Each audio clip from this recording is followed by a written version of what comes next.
qué gusto verlas. Muy Por fin te bien, veo la cara, Alison. ¿Cómo estás? muy Valeria, qué gusto bien, volverte a ver. gracias. Y Hola, tú, por Alvarito. fin, hasta que nos conocemos. Sí, hemos charlado sabroso por el chat, eso Sí, está no, muy, me muy has hecho agradable. reír por el chat. Ay, no, no te imaginas.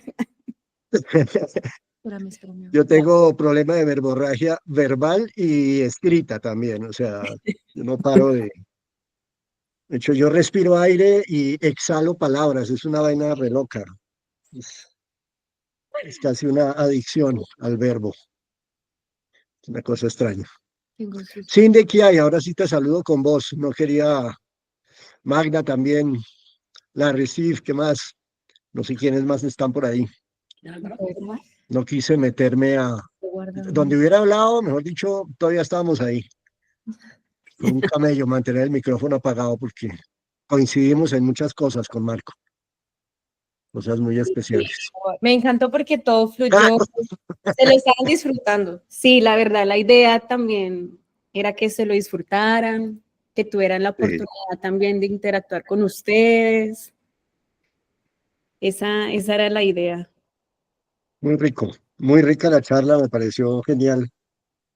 Y tengo que decir una cosa, las preguntas que hace son maravillosas, te cuento, son sumamente comprometedoras en el esfuerzo para dar una respuesta equivalente en términos de Sí. trascendencia e importancia. Son preguntas muy bacanas, muy bacanas. Sí, Bueno, la verdad es que ustedes fueron unos personajes tan importantes que da tema de qué hablar, da para hablar un montón. O sea, nosotros nos pudimos haber quedado con Marco horas. claro, Y claro. ahora con Alvarito. Y mejor ahora dicho. contigo, padre Nicanor. Es que fíjate que casualmente, bueno, no creo que sea casual, y si lo es, pues no parece, pero es que enfrentar o no, pero poner al lado a José Arcadio y a Nicanor es todo es como dijéramos, es todo un duelo filosófico, ¿no? De hecho en la novela lo es. Y está muy bien establecido ese duelo, no duelo, sino digamos, ese compartir de los dos personajes. Hay una historia muy vieja, no sé cuál es el origen, es como una anécdota de los estudiantes de filosofía. Resulta que hay dos filósofos que se encuentran en el camino yendo para un lugar en común. En algún momento dijeron que era el camino a Compostela, pero eso es secundario. Pero iban los dos charlando, el uno era creyente y el otro era profundamente ateo. Y claro, durante el camino eso fue un enfrentamiento horrible, no se entendieron, terminaron agarrados prácticamente y se separaron sin estar de acuerdo llegando a Compostela. Pasaron los años, muchos, no sé cuántos, y cuando se volvieron a encontrar, el que era ateo era creyente y el creyente se había vuelto ateo. Eso es divertido lo que pasa a veces, o sea, cuando se piensan las cosas, esa alquimia de la que hablaban con Marcos sucede con mucha frecuencia cuando se piensa. Ujú. El problema es que ahorita están aprovechando esa posibilidad de alquimia combinada con dopamina en las redes y eso, y en lo que se convierte es en una manipulación horrenda y una pérdida total de la identidad, que eso es más Exacto. grave. Pero ese no es el tema, no me dejen hablar más de eso. Con razón, ya entendí cuando tú me decías en el chat que se iba a convertir en una prosa larga. No, les ruego el favor de que me corten el micrófono si me paso. Yo tengo un cálculo aquí, gracias a las preguntas que me mandaste, a los anticipos, Sí. y vi que con todo y la carreta de repente alcanzo a contestar todo hasta donde debería profundizar, pero por favor, de verdad, no me dejen irme muy lejos, porque entonces los pongo a trabajar. Estamos Sí. aquí a medianoche todos así, Y ya, escuchando. escuchándote. Ya todos a dormirse así. Toma un tiempo, ¿listo? Bueno, ¿esperamos o ya podemos iniciar? Yo creo que podemos ir iniciando y van entrando Ok, los participantes. listo, vamos a dar inicio. Entonces, nada, te quiero dar una bienvenida. Gracias, Álvaro, por aceptar esta invitación. De verdad que para mí es un orgullo tenerte porque la verdad te veo como un maestro Uy, de la, caramba. un maestro de la actuación, porque lo que dijo Marco, yo crecí, bueno, Fui poco novelera, pero lo poco que vi, con mi abuelita, por cierto, te veía a ti en televisión y yo cuando Vale me dijo que te conocía, para mí fue algo difícil de creer. O sea, Uy, yo te voy a confesar una cosa que va a sonar muy, muy de falsa modestia. Yo me sigo sintiendo un primíparo en esto, totalmente primíparo. O sea, no hay un día que yo llegue a una grabación y me sienta seguro, en primer lugar. Y a mí me extraña, yo no sé por qué razón, tal vez sea, no tengo ni idea, o sea, yo creo que es un fenómeno psicológico de negación, pero me niego a creer que soy conocido, es decir, me niego a creer que me han dicho hasta leyenda de la televisión y eso de maestro y todas esas cosas, me siento rarísimo, primero porque yo llegué como un advenedizo a la televisión. Yo Bueno, llegué casi que por palanca y sin haber estudiado actuación, había hecho 13 años de teatro aficionado y tenía la ventaja de tener algo de experiencia, pero lo único que había hecho cuando llegué a la televisión había sido un poco de obras de teatro en francés y un comercial de Apostal. Entonces, yo llegué y haber pasado ya 34 años de estar en esto, para mí sigue siendo siempre el primer día y tengo la ventaja, eso sí es una ventaja de no ser famoso.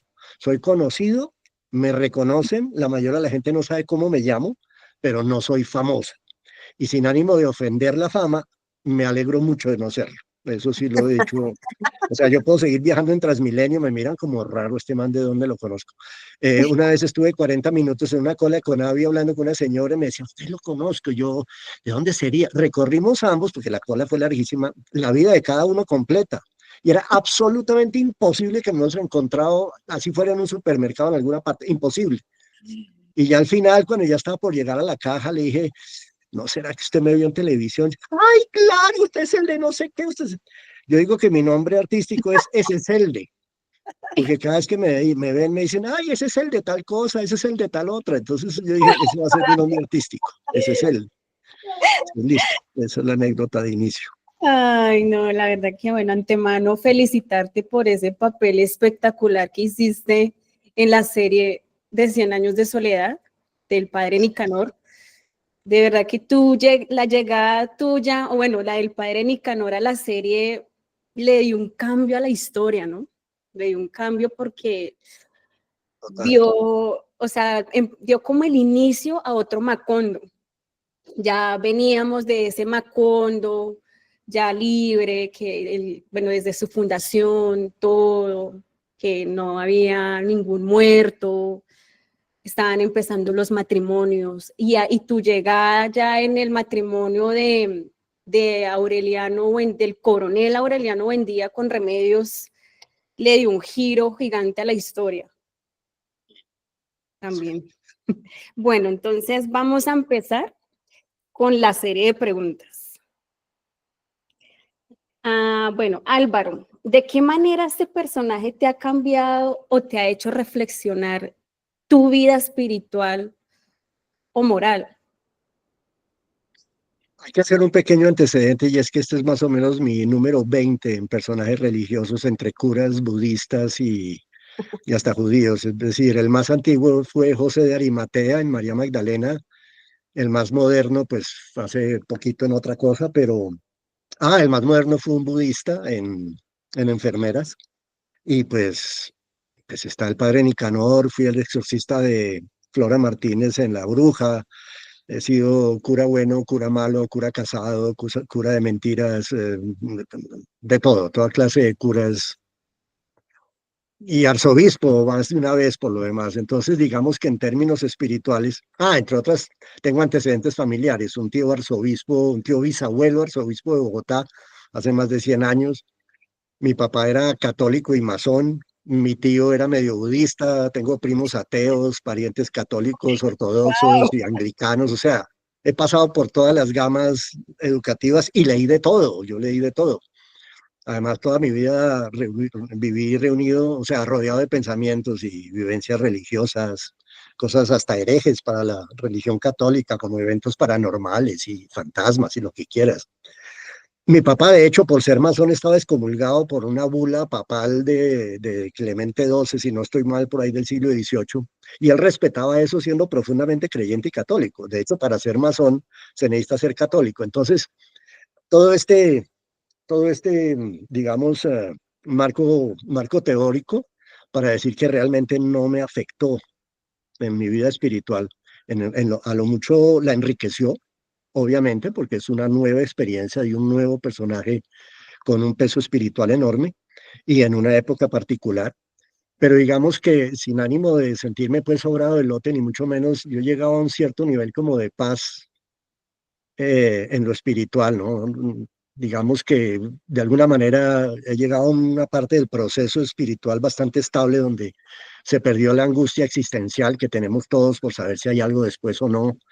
Y de alguna manera siento que toda la vida me entrené por eso. A los 14 años me leí una colección de Ariel que se llamaba Ariel Esotérica. Eran 20 o 25 tomos sobre toda clase de tomos espirituales y extraños. Entonces, de alguna manera yo creo que llegué a una cierta certeza de haber encontrado lo que podríamos llamar la paz ante lo desconocido. Ya dejé de hacerme preguntas. Por 20 años estuve analizando religiones comparadas y leyéndome todo lo que podía y todo por esa sensación de angustia que hay después de la muerte, sobre todo, porque es que ese es el mayor de los miedos de uno, la nada. Mi papá en su lecho de muerte un día me coge y me dice, Álvaro, qué cosa tan estúpida, que toda la vida yo preocupado porque si me moría después no iba a haber nada, qué horror. Ahorita que si no va a haber nada no me voy a dar cuenta. Me quitó esa parte de angustia en primer lugar. Y yo contesto el final, y si hay algo, pues maravilloso que me sorprenda, o sea, llegar uno allá a donde sea, decir, ah, carajo, esto era así, qué rumba, sea lo que sea, o sea, no sé, me parece que es extraordinario, o sea, antes de tenerle miedo a lo que pase, le tengo es una expectativa enorme, no me quiero morir todavía, por supuesto, pero el momento de la muerte no me asusta para nada, porque o se apaga el televisor o entra uno en otro canal de streaming buenísimo, eso me parece genial. Yo estoy pendiente a ver qué pasa. Eso te cuento. Wow, veo que tienes bastante historial, con razón me decías, no, yo me extiendo y me das, mejor dicho, tema y tema para yo. Todo lo que quieras. Además es un tema que me encanta. Mi hijo es filósofo, imagínate. Ay, Filósofo Wow, de la Nacional con un máster en ética aplicada y es bastante escéptico. Obviamente como filósofo es muy escéptico. Él no es tomista ni agustiniano, él es más bien, él es Wittgenstein total. O sea, él está por otro lado de la fe, digamos. Él tiene fe en otras cosas. Él tiene fe en el hombre. A él no le importa si hay algo después, pero tampoco es ateo del todo, él es más bien un agnóstico, como soy yo de alguna manera, aunque yo soy agnóstico tirando a creyente. Él es agnóstico tirando a no tengo pruebas y no me voy a meter en ese lío. Entonces comprenderás, estoy bastante, me encanta el tema, o sea, siempre me ha encantado. Tuve, y además las experiencias espirituales que he tenido, experiencias reales espirituales y de estados alterados de conciencia han sido un enriquecimiento feroz para todo ese ámbito. wow. Ahora que mencionaste la Nacional, tenemos público de la Nacional también. Ay, Tenemos la Nacional, la Universidad Nacional está la presente. mejor universidad del país, el mejor reflejo para hacer un ejercicio de la nacionalidad del país. Yo Gracias, no, Juan. o sea, Muchas lo que a los graduados de la Nacional que conozco los admiro con una mucho así, pero a la lata, pues, o sea, la Nacional para mí es la verdad, la verdadera representación de la universalidad que representa la universidad, valga la redundancia, sí es maravillosa, toda la vida. Vamos a seguir con qué tan complejo fue para ti comprender las motivaciones y conflictos internos del padre Nicanor. En primer lugar, Nicanor era humano antes que sacerdote, ¿no? Y en ese orden de idea, pues era un tipo conservador, no en el sentido partidista de la cuestión, sino en el sentido más absoluto de la palabra. Es decir, tipo que tenía un establecimiento total a su alrededor que lo mantenía sólido como un exoesqueleto de cosas y pues no quería que eso se le dañara para nada y venía con una educación además muy cerrada. Bueno, ¿no? Yo me crié, entre otras, en un entorno liberal, también en todo el sentido de la palabra, tanto partidista como general, y mi papá estuvo preso y lo torturaron por ser liberal, entre otras, pero siempre fue muy conservador en sus criterios en la vida privada, el concepto de familia, del honor, de los valores, de una cantidad de cosas en ese sentido era sumamente conservador, era un tipo que era de avanzada, fue fundador del nuevo liberalismo, entre otras cosas, nunca se consideró de izquierda, eso, eso no se usaba en ese entonces, murió en el 80, nació en 1917, pero conocí su pensamiento liberal y su actitud conservadora también. Su mejor amigo de toda la vida era un gordo, según decía él, pero se amaban tiernamente. Entonces, en ese orden de ideas, teniendo todo ese entorno y además oyendo a mi papá hablar de política toda mi vida, cuando yo nací él tenía ya 43 años y era bastante viejo, entre comillas. Yo toda la vida lo oí hablando de diplomacia, de política, él murió siendo senador, fue diplomático toda su vida. Entonces, de alguna manera, ese entorno del conservadurismo, de lo liberal, me era muy común. Entonces, entender a Nicanor, meterme en sus zapatos, fue bastante sencillo, además porque García Márquez lo describe con lujo de detalles, con Ujú. una transparencia absoluta y utilísima para un actor. O sea, entre la ironía y el sarcasmo que utiliza y las formas sutiles en que critica la institución, pues es muy fácil meterse en la piel de Nicanor. Y los libretos eran espectaculares. Por lo tanto, o sea, si hubieran tenido errores de adaptación, hubiera sentido uno que eso estaba mal escrito, hubiera sido complicado teniendo a García Márquez por un lado y un libreto novelesco por el otro, hubiera sido un desastre. Pero no he visto libretos más fieles ni más bien jalados. Se tiraron creo que 2 años en la adaptación, entonces realmente no fue tan difícil. Más bien fue muy fácil acomodarme a lo que es contrario a mí de Nicanor, porque entendía perfectamente las motivaciones del hombre. Eso No, es y más o menos el... además que la llegada del padre Nicanor, o sea, tú llegaste en una etapa donde lo que dices tú, el partido conservador y el liberal estaban ya en su guerra al máximo. O sea, Pero llegaste total, y o presenciar sea, eso que estaba pasando en Macondo, que no había un momento de paz y verlo, o sea, de alguna manera sentirlo, mm, debe haber sido demasiado, demasiado complejo. O sea, en complejo. Nicanor llega a violar la paz de Macondo. O sea, si hacemos un paralelo con la historia nuestra, la americana es la llegada de los conquistadores a América. Ujú. La llegada de la institución a tratar de decir yo tengo la verdad absoluta y por lo tanto, pues ustedes son unos pobres inferiores y vengo a sanarlos, vengo a salvarlos del pecado original, vengo a salvarles la vida. El tipo lo dice, de hecho, lo dice en la primera reunión que tiene con todos, les dice, cuando le preguntan cómo ve a Macondo, dice, no, pues ahora que está Dios, mucho mejor, por supuesto, ¿no? O sea, es una ironía, un sarcasmo horrendo que suelta el cura ahí. Y el man se va transformando.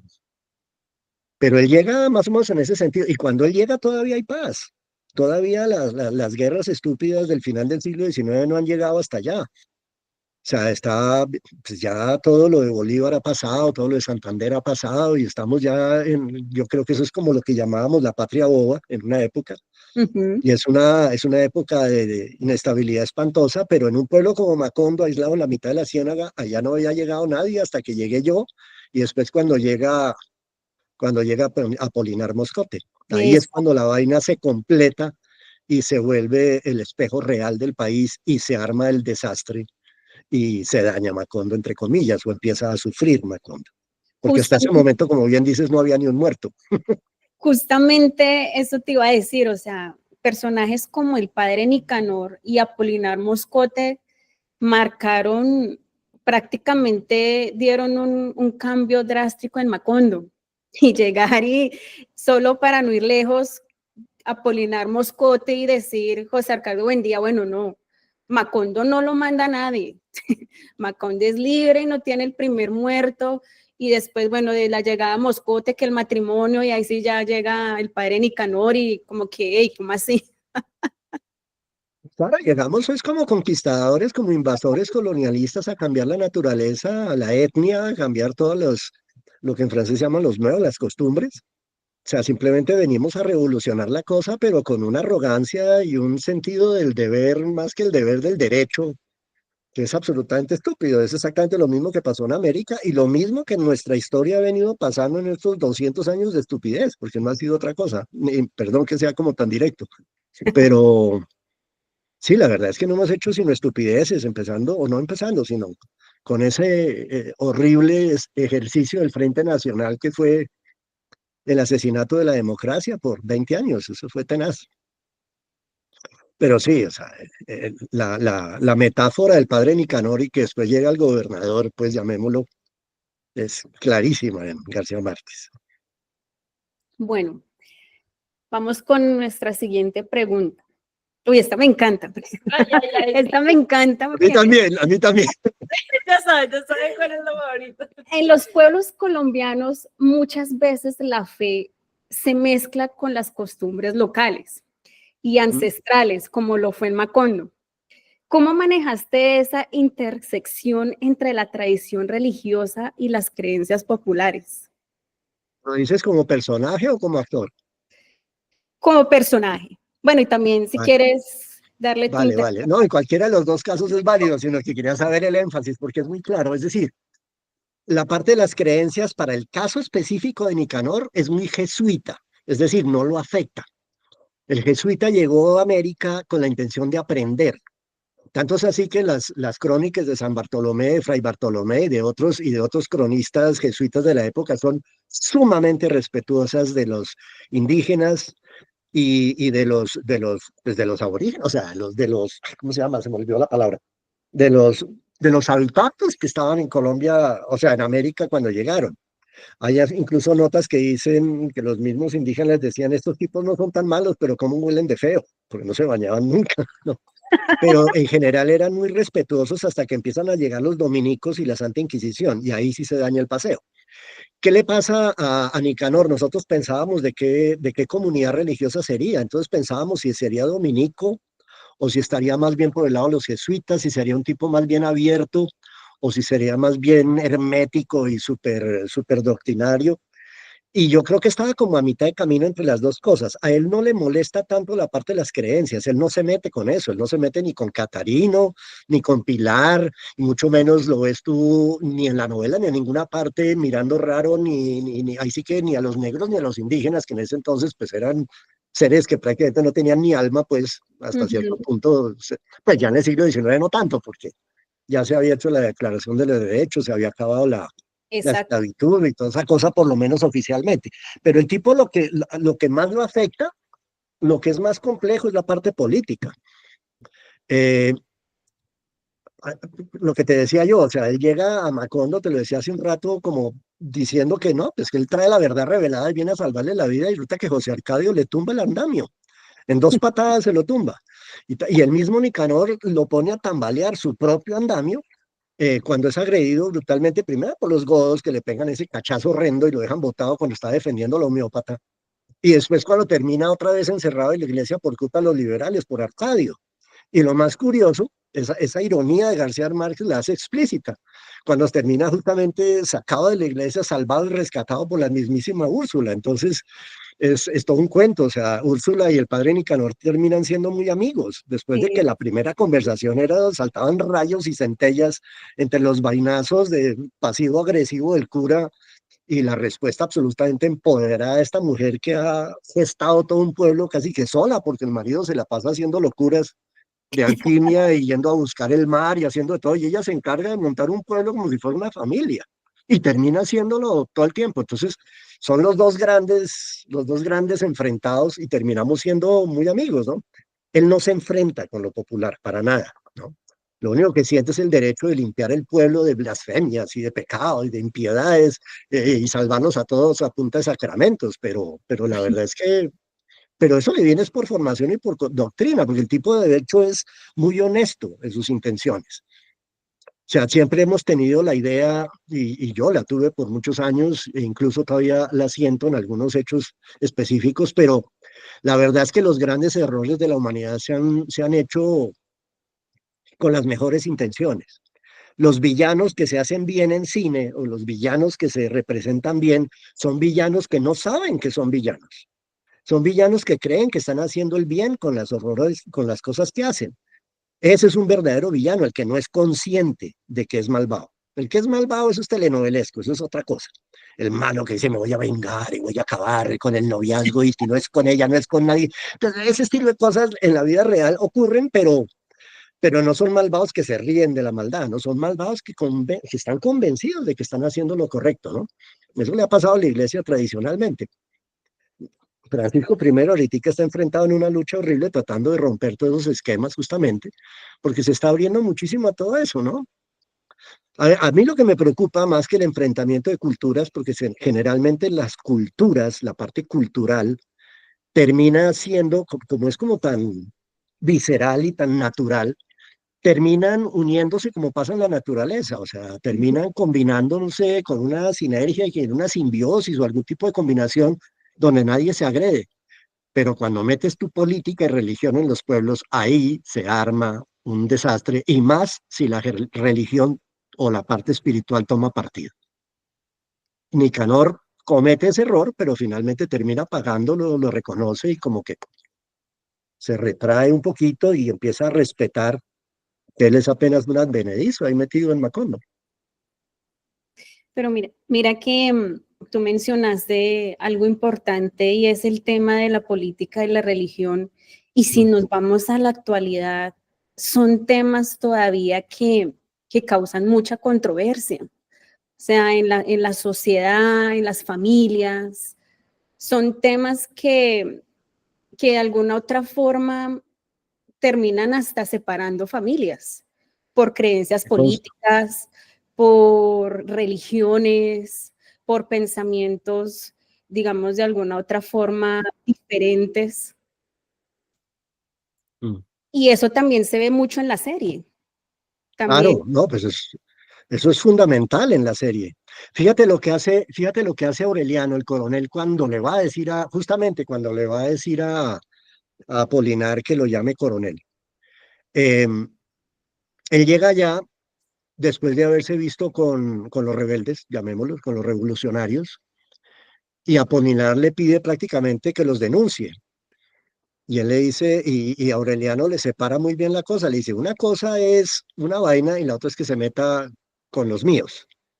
Sí, o sea, yo le respeto a usted su partido conservador, pero cuidado con meterse con los míos y por eso se va para el monte, porque lo traicionan en ese sentido. Él tiene todo el respeto por la familia política, incluso después de la muerte de Remedios, pero no puede soportar que lo obliguen a escoger solo por política. Y a Úrsula le pasa, y a José Arcadio le pasa lo mismo, pero en términos religiosos con Nicanor. Dice, todo muy bien, pero a mí no me va a meter a mí el dedo en la boca, a mí no me va a poner a cambiar mi forma de pensar. Entonces,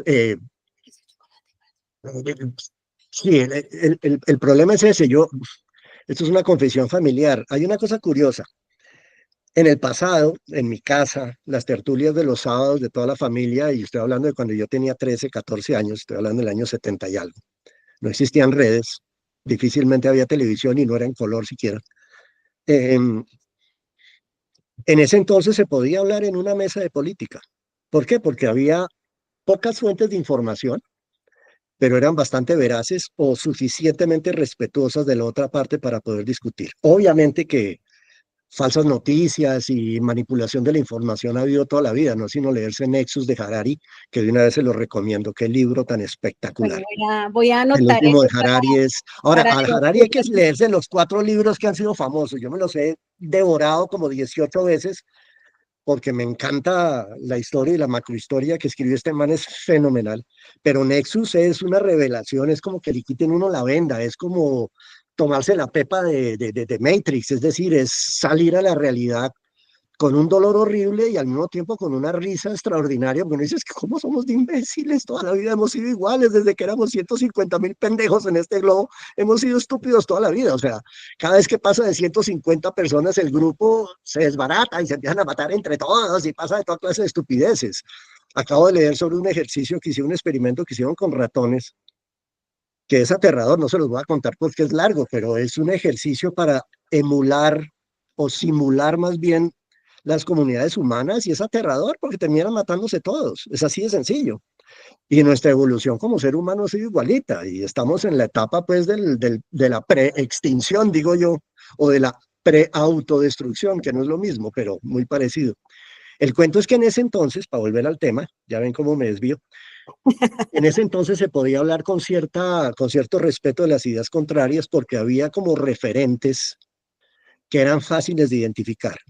El problema hoy, y a partir de Internet, es la mala intención y los algoritmos.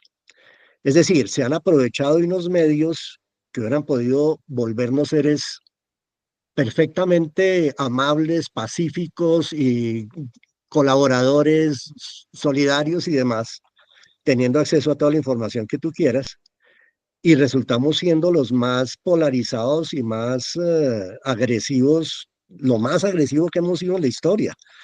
O sea, tú ves cine en la época en que yo era joven y era súper violenta y había machismo y racismo y se agarraban a golpes y veían cosas que eran imposibles de ver hoy, que eran absolutamente, ¡ay, no! Eso. Resulta que éramos mucho más honestos de lo que somos hoy. Hoy los rangos de violencia son mucho más altos, pero la cultura woke extrema, quiero decir, ay, no, es como una inquisición nueva, pero para el otro lado. O sea, hemos llegado a unos niveles de absurdo que nos estamos matando por acá y por el otro lado no nos podemos tocar en la calle. Una asistente de dirección, una vez que llegué yo tarde, no llegué tarde, pero llegué mamado de un recorrido desde Sesquilé hasta el otro lado de Bogotá.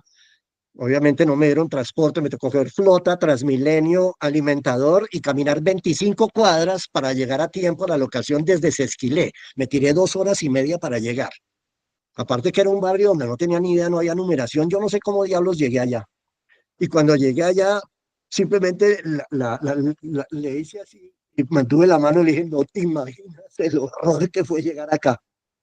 A los 5 minutos llegó el director a decirme que por qué había agredido a la asistente. Imagínate lo que me hizo eso a mí, que tengo 64 años de ser el tipo más respetuoso de la tierra. Y que me diga una niña, y perdón, una niña de 20 y tantos años, porque le hago un comentario poniéndole es que lo hubiera hecho así. Te digo, sí, me agredió. Pero lo único que le dice, no te imaginas lo que fue llegar aquí, así, muerto de la risa, que por qué la había agredido.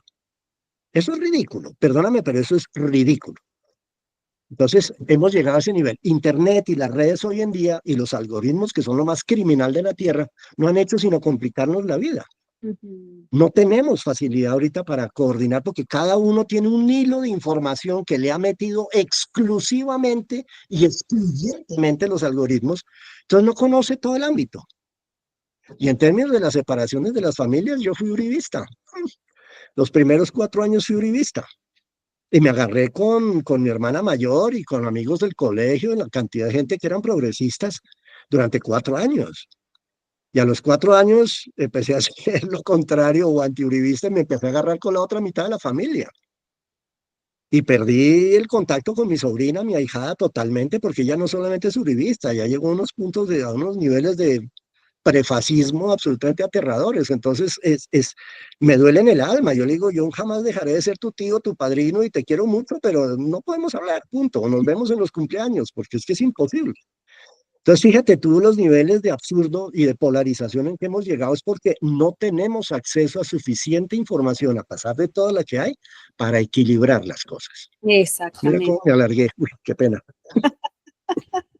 No te preocupes. Y Te pasó lo del coronel Aureliano Buendía, que tenía idealismos políticos y resultó, debido a toda la injusticia que vio en Macondo, terminó cambiando y terminó llenándose de esa, no sé, como de esa búsqueda de poder, de que yo del quiero. absurdo. Ajá. Mm. Ay, Su video estaba ya descachado, como pasó en algún momento con lo que alguna vez fue una guerrilla decente en este país, que de estar tan metidos en el cuento se olvidaron del cuento. Como decía Serrat, ¿no? Que al color de la flor y al olor de la flor se le olvida la flor, ¿no? Decía el poema de Machado, si no estoy mal, o una paráfrasis de eso. Antonio Machado. A Aureliano le pasa eso. El padre Nicanor, por el contrario, tiene un arco de transformación que lo lleva al lado contrario sin perder la base. Es decir, él sigue siendo el cura, pero deja de sentir que tiene la verdad absoluta y empieza a aceptar el lado contrario, tanto así que termina defendiendo a uno de los rebeldes. Pues porque tiene sentido común, que es lo que nos quitan las redes. También, Total, ¿no? total. Bueno, vamos con la siguiente pregunta. Mm, en tu interpretación, ¿cómo crees que el padre Nicanor percibe Macondo en comparación con otros lugares donde ha vivido o trabajado? ¿Qué lo sorprende de este lugar?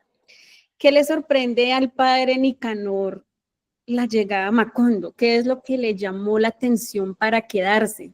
Porque si ves que tu llegada llegó, bueno, volviendo al tema del matrimonio de Aureliano y Remedios, y Úrsula encantadísima con el padre Nicanor y la esposa de Apolinar Moscote, y Una tú, traga, el curita, bueno, y el padre Nicanor llegaba de Santa Marta. Entonces, imagínate, de llegar de la ciudad a ver este pueblo que, bueno, se había fundado, pero no tenía una iglesia. ¿Qué fue lo que le llamó la atención al padre Nicanor para que se quedara? ¿Qué lo asombró? en primer lugar, él llega, como había dicho, como he dicho varias veces ya, llega con la idea de ser el Salvador, ¿no? Él viene a salvar el pueblo del pecado, lo considera un lugar de pecado que requiere ajustes, ¿no? No es del todo evidente, pero sí es bastante claro que se siente superior a todo el mundo justamente por eso, porque viene de la ciudad, estuvo seguramente en seminario en Elegante, pudo haber pasado en Santa Marta o en Bogotá, debió visitar Roma, conoce Europa, ha viajado, en fin, y pues tiene todo el respaldo de una institución súper sólida y llega a un pueblo con, bueno, ya no son casas de bareque, pero es un pueblo que no tiene iglesia para empezar. Wow, ¿cómo así que no tiene iglesia? Eso es imposible. Sí, lo primero que se construía en los pueblos, en la colonia, era la iglesia, alrededor de eso la plaza, después la alcaldía y después vamos a ver la tienda. Pues y de ahí para adelante van a ver cómo se acomodan, pero y la plaza era obligada, la iglesia miraba para tal lado y a tal lado tenía esto y a tal lado del otro, o sea, todo giraba alrededor de la instalación de la iglesia mirando para occidente. Básicamente era más o menos como la idea, hacia el atardecer. Entonces, llega pues dándoselas de duro hasta que se enfrenta con la seguridad y la autoridad de los fundadores, con José Arcadio y con Úrsula, ¿no? Que lo frenan en seco, ¿no? Ahora, no se nos olvide que ese es el siglo XIX, ¿no? Entonces, en ese orden de ideas, pues la iglesia era todavía una institución absolutamente intocable y era el núcleo de la política y del pensamiento, de los permisos. O sea, mi tío abuelo arzobispo manejaba el partido conservador con este dedito, nombraba y bajaba presidentes porque esa era la función de la Iglesia Católica en ese entonces. Dirigir la política de los conservadores y manejar porque la autoridad divina estaba por encima de cualquier cosa. Y eso duró hasta que empezamos a quitar los cristos de las escuelas y a permitir realmente la libertad de culto y otro estilo de cosas. Yo no tengo nada en contra de ninguna religión, eso lo podremos ampliar después, pero, pero definitivamente la Iglesia Católica ha sido bastante grave en eso y mandaba de todo. Entonces, ¿qué pasa? El viejo aprende finalmente, se doblega, se integra y renuncia a sus ínfulas. Y hay algo chistoso porque García Márquez tiene una ironía muy bella con eso. En la novela, en un momento dado, dice que el padre Nicanor se murió de unas fiebres, pero lo tiene olvidado y uno dice, uy, cierto que había un padre Nicanor. Hay un pedazo de la novela en que el cura desaparece. O sea, después del entierro de José Arcadio, él no vuelve a aparecer en la novela, no se le vuelve a mencionar. Dicen que se metió, tuvo unas fiebres y murió, y mencionan es cuando, lo vuelven a mencionar cuando aparece el padre Coronel, que es el segundo cura que llega a Macondo. Ujú. Pero el viejo termina quitándose todas las ideas de heroísmo y de evangelizador a ultranza y toda esa cosa, cumple con su deber pastoral, pero ya no obligando a nadie, sino en la medida en que el pueblo le pida y se lo permita. Pero entonces lo primero que lo sorprende es eso, que un pueblo sin iglesia puede ser un pueblo decente. Eso le parece extraordinario. Él espera encontrar un infierno de orgías y toda la cosa. Apenas si se incomoda un tricito con Catarino que va y trata de cerrarle la tienda, cosa que creo que se quitó de la serie, no me acuerdo de haberlo visto. Y, y nunca tiene un enfrentamiento con Pilar Ternera para nada, ni mucho menos. Él, no, él deja de pelear porque entiende que el que está fuera del tiesto ahí es él. Y yo creo que él termina enamorándose profundamente del pueblo porque termina muriendo allá. Y Mm. termina muriendo cuando podría haberse devuelto a Santa Marta, pero ya no. Y además José Arcadio lo trastorna totalmente por su sabiduría, esas charlas en latín con él y los juegos de damas y de ajedrez que tienen juntos, ese estilo de cosas son, para este curita es encontrar un tipo con una capacidad intelectual y una profundidad que jamás se hubiera imaginado tener esas charlas y ¿cómo se llama? Esos debates de fe incluso con él y cómo le desbarata su andamio es maravilloso. Entonces yo creo que lo poco que lo sorprende después se le convierte en admiración. Él Ujú. termina amando a Macondo, por supuesto. De hecho, una de las partes que me encanta de la obra y la serie, bueno, los encuentros en específico, diría, es, por ejemplo, la relación que tuvo José Arcadio Buendía con Melquiades, que también fue un personaje. Esos encuentros realmente los amé, porque los dos tuvieron o sea, se complementaron tanto. Y ya lo último, ya cuando ya José Arcadio Buendía, ya adulto en el árbol del castaño, ya amarrado, cuando empieza a hablar latín y llega el padre Nicanor y esas conversaciones, o sea, yo digo, fantástico, porque llegar o sea, ese grado de conexión, que por cierto, brutal, esa parte estuvo espectacular, tú hablabas latín, ¿cómo? Es genial. Es que mira, hay algo fascinante ahí y uno no lo ve sino ahorita que tú me pones a pensar. Realmente es curioso. Me has puesto a pensar en una cantidad de cosas que yo no había, digamos, elaborado. La combinación de Melquíades y Nicanor es la misma lucha que hubo más o menos en la Edad Media y un poquito antes, ¿no? Cuando todavía el misticismo y el mal llamado paganismo todavía tenían un peso enorme en Europa, y aparece la iglesia y empieza a revolucionar todo eso y a romper. José Arcadio está en la mitad y logra conciliar las dos cosas. Pero como decía Marco hace un rato, pero eso lo vuelve loco. Porque si bien es cierto, él conoce la alquimia, que es ciencia mística, que eso es sumamente profundo. La alquimia es una simple metáfora de la purificación espiritual. Nadie logró jamás convertir el plomo en oro, nunca. Pero todo el ejercicio de la alquimia es todo un proceso metafórico, aunque lo llevaban a la práctica, yo creo que más por un error de concepto, como nos pasa ahorita con otras cosas, pero yo creo que es más, filosóficamente hablando, es una metáfora de la limpieza del espíritu, de quitarle todo el mugre y convertirlo en un metal precioso, y eso solo se logra después de quemarse, destruirse, acabarse, romperse y volverse a armar. Y ese es el proceso espiritual que debe tener todo ser humano. Llegar a las profundidades de lo que llaman la noche oscura del alma, a llegar a decir, no soy nada, no sirvo para nada, ¿qué es esto? Esto es nada, esto es mentira, aquí no hay nada, no somos nada, y de repente, por X, Y o Z razón, en mi caso fue lo que podríamos llamar una epifanía de volver a encontrarle el sentido a eso. Yo nunca llegué a ser absolutamente ateo ni absolutamente escéptico, pero sí llegué a profundidades de decir, ¿para qué? ¿Para qué es esto? ¿Para qué venimos? Yo pasé por el concepto de la reencarnación y de toda clase de cosas, pero siempre me pregunté, ¿para qué es esto? ¿Qué diablos, qué sentido tiene esto? Y llega el punto en que esa lucha espiritual, te guste o no y creas o no en la trascendencia del espíritu, te da un sentido, te dan sentido. Pero si estás permanentemente en la lucha, y me leí un libro al respecto, un astrofísico que a su vez era evangélico. Entonces el hombre decía, bueno, ¿cómo hago para conciliar esta vaina? Y se puso a leer la Biblia, partiendo del Génesis, es la parte que más me acuerdo, y cuando tú comparas los 6 días de la creación con el concepto del Big Bang y la evolución hasta llegar a Darwin, te das cuenta que es exactamente paralelo, pero contado para niños de 6 años. O sea, no sabemos hasta qué punto la sabiduría de la época era suficiente para llegar a una metáfora tan perfecta, entre comillas, perfecta, del comienzo del Génesis, porque es que es maravilloso como de alguna, pero estaba leyendo, sí. Alquimia es una transformación ecléctica donde, valga la redundancia, transforma nuestro ser. Muy cierto. Perdón, sigo leyendo porque está muy chévere. en conexión con nuestra identidad, sintiéndonos incómodos, nos permitimos escuchar y transmutar humildes razonamientos. De acuerdo, totalmente de acuerdo. Sí, la alquimia es eso, es la reflexión sobre sí mismo.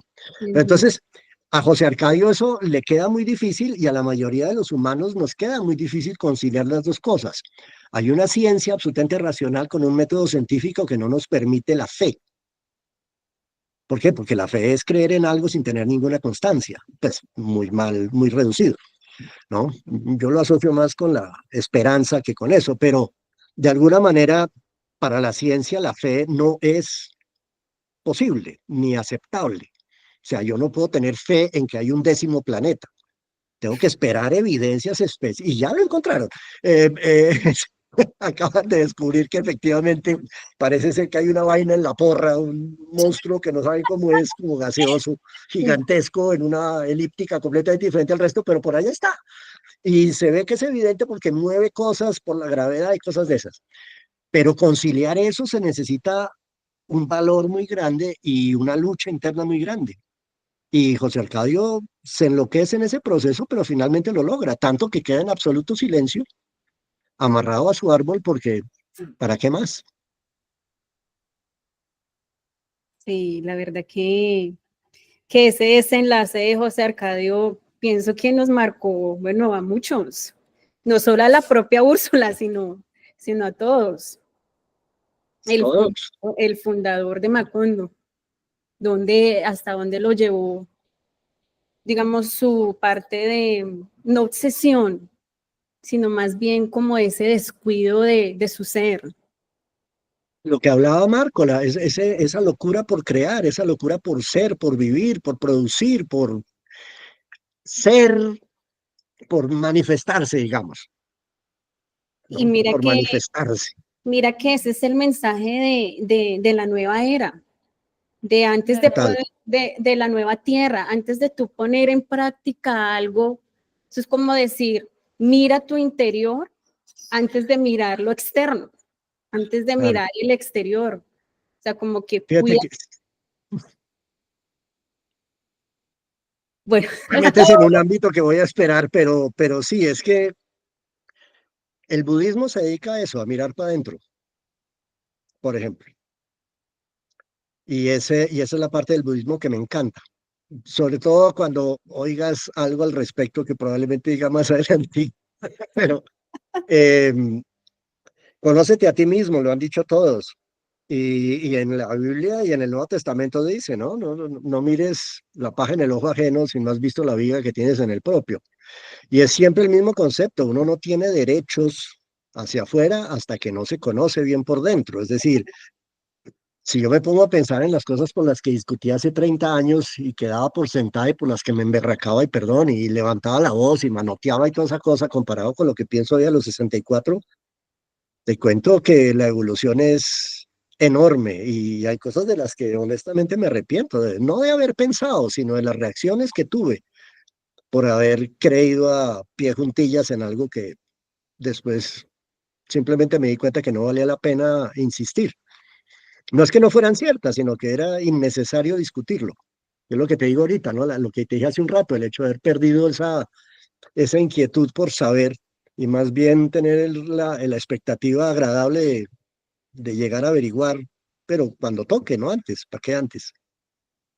Bueno, eso le llega a uno de viejo, uno de joven todo el día quiere aprender y eso no puede uno perderlo jamás. Lo que bueno, decía hace un rato, el asombro y la curiosidad son dos cosas que uno no puede dejar atrás jamás como ser humano. bueno, ya para finalizar con nuestra sesión de energía literaria y darle espacio a nuestros participantes de que pregunten. Mm. La última, bueno, creo que tú ya nos la respondiste sobre la fe, pero bueno, voy a como aquí enfatizar. Al interpretar este personaje sumamente religioso, ¿qué mensaje le darías a la humanidad sobre la fe? Tenía escrito bastante largo, pero creo que ya he hecho mucho. Me falta, lo que tú dices es cierto, me adelanté a una cantidad de cosas. Eh, es complicado porque es que metiéndome a hablar de eso estaría incumpliendo uno de mis preceptos y es la no intervención en el pensamiento espiritual de los demás. Dicho eso, pues obviamente todo es opinión, no es ninguna verdad y como opinión pues no es ni cierta ni mentira, es solamente una sensación y es especulación mía, pero digamos, em, yo creo que la fe es necesaria, indiscutiblemente, si se asume como un sinónimo de esperanza, de no saber qué va a venir, pero tener la mejor voluntad por creer que va a venir lo mejor. Eso es lo que yo creo que es la fe, pero jamás la creencia ciega, que es lo que muchas iglesias y algunas religiones también exigen. Es decir, no ponga nada en duda y la fe es esto y es más una sensación de sentirse uno castigado y condenado y ese estilo de cosas por una cantidad de cosas inciertas. Entonces yo no puedo decir que yo tenga fe en términos religiosos como tal, em, pero sí me encanta la idea de creer en un Dios o en algo superior. Me fascina tener esa posibilidad de creer en eso, sea cierto o no. Para mí que hay algo, pero no tiene nada que ver con lo que la mayoría de la gente cree. Yo no creo, por ejemplo, en textos sagrados. Creo que son enseñanzas de sabios anteriores que dijeron cosas muy importantes, pero no creo que ningún texto haya sido dictado por un Dios. De hecho, yo creo que si hay un Dios, no tiene ni idea de que existimos, en lo más mínimo, ni se mete con nosotros, ni nos oye las oraciones, ni no, nada. Más aún, hay una teoría que no es mía, entre otras. Imagínate que nosotros estamos parados viviendo en una partícula subatómica de un átomo de algo que a su vez es parte de una molécula, que a su vez es parte de una célula, que a su vez es parte de un tejido. Y cuando tú vas a ver el universo conocido, es un tejido. Los conglomerados y los clústeres de galaxias no son más que tejidos, con una cantidad de vacío. Y nosotros por dentro somos idénticos. Entonces yo me consuelo diciendo como hacía dentro de mí debe haber alguien parado en una partícula, subpartícula de una de mis uñas, diciendo, oh, ¿quién será el Dios que mueve esto? Mire, todos los días cambiamos y esto se mueve todo alrededor nuestro, y ahí hay rayos, y ahí hay vacío, y energía oscura, y materia oscura, ¿qué será esta vaina? ¿Qué? Uy, esto es infinito, ¿para dónde va esto? Hasta que están metidos en alguien, pero no alcanzan a ver porque su perspectiva es nimia. En nuestro caso yo creo lo mismo, y hay libros que lo han dicho, como es arriba es abajo, lo dice el Popol Vuh, lo dijeron los herméticos, hay una cantidad de cosas que posibilitan la posibilidad de que estemos metidos entre algo y que dentro de nosotros haya otro universo. Entonces, esa parte es imposible digamos, de asegurar, pero digamos, yo tuve la suerte de nacer en Dinamarca y vivir 4 años en el Cairo antes de llegar a Colombia, y a los Wow. 4 años yo rezaba con los musulmanes en el Cairo.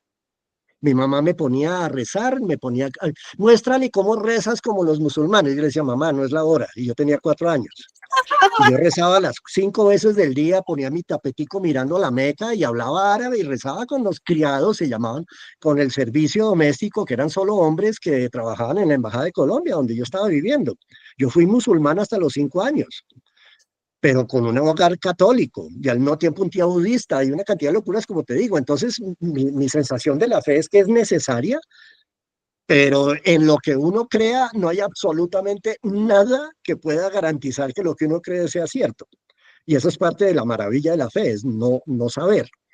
Entonces, ¿qué pasa? Yo creo que lo que ha pasado con la fe en términos religiosos es que hemos caído en la naturaleza humana que es necesariamente equivocada. Nosotros no hemos hecho más que equivocarnos toda nuestra vida, la humanidad completa, ¿no? Yo creo que todo lo que ha sucedido de interpretación religiosa y el hecho de que hayamos separado, digamos, el presunto mensaje de un Dios en 5 mínimos y que nos estemos agarrando entre nosotros es culpa humana. Si hay un Dios, tiene que ser el mismo, por lo menos entre los monoteístas, porque si hay uno solo, no pueden ser distintos dioses. Y eso es lo que no hemos logrado entender. Entonces yo, entre eso y las vainas paranormales que he visto en mi vida, y fantasmas y apariciones y duendes que he tenido hasta en mi casa, todo ese estilo de cosas me hacen pensar que esto es mucho más de lo que creemos y es mucho más desconocido de lo que imaginamos, así nos metamos pues a estudiar todo lo que queramos. Ahora, Dios mío, cosa tan complicada. Estos manes que llegaron, los presuntos enviados de Dios, son sabios, son tipos geniales, místicos, pero ellos no querían ser ni profetas, ni mesías, ni nada de eso. A mí la imagen de Jesús y el personaje histórico de Jesús, del Buda, de Mahoma, de Moisés, me parecen fascinantes, fascinantes todos. Pero pero todos, es decir, no por separado. Sí. Digamos, yo me invento esta idea, supongamos que Dios efectivamente nos quiso mandar un mensaje. Y usted que mandó 5 distintos. Por un lado están los más, los más arcaicos, que son los de la tierra, la Pachamama, los animistas, que es la naturaleza, es el entorno, esa es una escuela, ¿no? Es entender el entorno, por Dios, ¿cómo no? Aparece Moisés y nos clava 10 reglas fundamentales, es la Constitución, el man mandó las 10 cosas básicas, no joda a nadie, por Dios, pórtese bien, no se machete, pues, o sea, ya tenga, y de ahí para adelante empiezan a salir otras variantes. Mahoma lo que hizo fue enseñarnos a vivir en sociedad. Él reunió todas las tribus nómadas en una nación árabe que todavía existe y que hoy en día es una potencia espiritual gigantesca. Que estén despistados, que se hayan vuelto fundamentalistas algunos, cierto, pero el Islam es bellísimo. Yo tuve el placer de leerme el Corán, pues no todo, pero hay cosas hermosas, hay todo un capítulo sobre el cuidado no solamente el cuidado, sino el consentimiento de la mujer y lo convirtieron en que hay que encerrarlas. Ay, Así como en la Biblia está el Cantar de los Cantares, que es un poema erótico fenomenal, y dicen, no, eso es la iglesia con Jesús, por favor, lo escribió el rey David, tenía que ver Jesús ahí, nada. Entonces, no, lo escudan porque, ay, no, el erotismo en la Biblia eso no se puede ver. Entonces, hay cosas maravillosas de Mahoma. Si vamos con el Buda, es de para adentro, lo que acabo de decir. sí, Jesús ¿Y Ujú. era Jesús qué hace? Jesús es es el genio del asunto porque el man le pone el lazo al paquete, que es lo que Exacto. puede unir esas 5 cosas, que es el mensaje del amor. Sin el Eso. amor ninguna funciona, no funcionamos sin el amor. Y yo creo que el mensaje, ya para llegar a eso y no seguir echando carreta, porque no vale la pena, te lo voy a leer casi, pues, ¿no? Jesús como que le Mi pone mensaje de alguna manera, mi del- mensaje es bastante arrogante de alguna manera, porque es estúpido pensar que yo tengo algo importante que decir, ¿no? Pero básicamente es que hay que recordar la regla de oro. La regla de oro está en todos los credos. En todos los principios fundamentales de lo espiritual está la regla de oro. Y es no le hagas al otro, no lo quieres que te hagan a ti. Punto. Que es lo mismo que ama a tu prójimo o ama y dale gracias a la madre tierra, es lo mismo. El punto está en el amor a secas y no el amor ese que dividimos en categorías, no, el filial, el familiar, el amoroso, el erótico, no, el amor puro, total y absoluto de ese presunto Dios, que entre otras es el amor que sentimos los padres por los hijos. No hay nada más maravilloso ni más absoluto, total, desinteresado y generoso que el amor de un padre por un hijo, a menos que sea un psicópata, pero, o de los padres en general, incondicional. Ese es el amor que tenemos que tener con todo, con lo que nos rodea, con nuestra propia vida, con nuestros errores, con la gente que nos ataca, con la gente que nos echa flores, con lo que sea. Lo mismo, es un amor. A ver, para mí el amor, cuando dicen Dios es amor, para mí es literal. Y en ese orden de ideas Dios no existe. Lo que existe es el sentimiento, existe esa emoción, esa energía creativa, universal, cósmica, muy nueva era la vaina, pero eso existe. O sea, así como existe la gravedad, existe una energía que se llama el amor. Y ese amor es inacible, o sea, no se puede encerrar, no se puede estudiar, pero es la energía de la creación. Cuando dicen Dios creó el mundo, sí, en el momento que surge esta vaina que yo llamaría, algún día la ciencia va a descubrir algo que no va a llamar amor porque va a ser muy patético que lo diga, pero el amor va a ser una energía. De repente la energía oscura y toda esta vaina de la que están hablando es simplemente eso. El amor es potentísimo, es poderosísimo, más allá del sentimiento, la energía del amor es fenomenal. Yo no he tenido pareja casi en 30 años. Y sin embargo siento amor todos los hijos de madres días. No necesito, o sea, no es que no necesite una pareja, me hace una falta horrible, por Dios, llevo 25 años viviendo aquí solo en Sesquire, es una tragedia, pero porque es rico tener a alguien con quien compartir eso y echar carreta y quedarse uno dormido viendo televisión, ya es otra vaina. Y ese amor es muy lindo cuando madura y deja de estar pasado. Pero he vivido de amor por todo, yo me quedo absolutamente abstraído, enloquecido viendo, hace poquito estaba viendo el cortejo de 2 palomas, por ejemplo. Yo decía, no, ¿qué es esta hermosura? Veo a los alcaravanes del llano que llegaron después de la pandemia aquí cuidando sus huevos y el macho se le bota a uno y está cuidando a la hembra. Es una hermosura, las plantas, yo amo las plantas, amo los vegetales, amo la vida misma, o sea, es impresionante. Entonces, ese es el mensaje mío, o sea, seamos buenos seres humanos con todos, con todo, y voy a soltar la frase, pues bonita, en especial con esta bolita azul perdida en el espacio, porque es la única que tenemos. De ahí para adelante no hay más que decir. Ese es el, digamos, lo que podría decir este viejo de 64 años que ha sido 20 oscuro. No, pero mira que con todo esto, de verdad que le das un mensaje de, bueno, espiritual, podría decirse así, sobre todo a la nueva generación, ¿no? Ojalá. De unidad, de amor incondicional, porque justamente como hiciste ese cierre de Jesús, Jesús es eso, Mm. el amor Sí, Jesús, incondicional. Él claro. llegó a Es que poner la la cereza. lección de Jesús, más allá de cualquier otra cosa, es el amor. Por eso es que es tan importante, por eso es que es tan valioso. No, no es que sea Dios, es que tuvo la lección más importante. A mí me importa un chorizo si Jesús es o no es Dios encarnado. Lo que menos me importa. Me importa es lo que dice y lo que dicen los otros cuatro, que están a la misma altura para mí. No tengo ningún problema con eso. Bueno, ya, no, de verdad que ya te entendí cuando me dijiste en el chat. Una prosa larga y literal que fue una prosa larga Y maravilloso. y maravillosa, de verdad que nos enriquecimos demasiado, demasiado. Oh, Estamos hablando del amor muchísimo. De venir, eso es como lo que yo le digo a Vale, ese es el mensaje de la nueva tierra, el amor. total, total. Si se nos olvida eso, nos jodamos, pero Ese total. es Y un hemos hueco. sido muy fríos, hemos venido quitando la importancia porque eso es de bobos, eso es de poetas románticos. Ay, no sea flojo, no sea pendejo, no, sea racional, haga plata. Entonces, o sea, por Dios, o sea, que uno lo ridiculicen por echarse a llorar viendo algo bonito, eso es imbécil y eso es puro amor, eso no es ni siquiera ternura, eso es ser uno sensible y si uno sigue siendo sensible, no propone, como ciertas personas, irse a bajar a un presidente a tiros.